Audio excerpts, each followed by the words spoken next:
పేపర్‌లోను ఇక్కడ గిరిజనులు మాకు కనీస సౌకర్యాలు కల్పించలేదు. ఎలక్ట్రిసిటీ, మంచినీరు ఇలాంటి సదుపాయాలు కల్పించలేదు. మమ్మల్ని పంచాయతీలో ఓటర్లుగా నమోదు చేయలేదు అని చెప్పేసి వచ్చినటువంటి వార్తల మీద జిల్లా కలెక్టర్ వారి ఆదేశాల మేరకు జిల్లా పంచాయతీ అధికారి వారు, డివిజనల్ పంచాయతీ అధికారి వారు, తహసీల్దారు, ఇతర ఆర్డబ్ల్యూఎస్, ఇరిగేషను, ఎలక్ట్రిసిటీ అధికారులతోటి ఈ యొక్క రామన్న వలస, తర్వాత దీవెన వలస, కృపా వలస లాంటి, సియోన వలస లాంటి 5 గ్రామాలని, గోపాలరాయుడుపేట పంచాయతీ చుట్టుపక్కల ఉన్నటువంటి గ్రామాలని పరిశీలించి ఈ గ్రామ ప్రజలందరితోనూ కూడా గ్రామ సభను ఏర్పాటు చేయడం జరిగిందండి.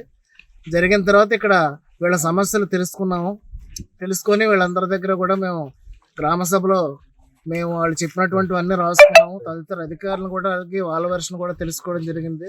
ఫారెస్ట్ డిపార్ట్మెంట్ అధికారులు కూడా వచ్చారు కాబట్టి వీళ్ళకి గతంలో ఎలక్ట్రిసిటీ లేకపోతే ఎలక్ట్రిసిటీ సదుపాయాన్ని కల్పించడానికి అని చెప్పేసి పోల్స్ అవి ఎక్కడెక్కడ డిగ్ చేయడం జరిగింది.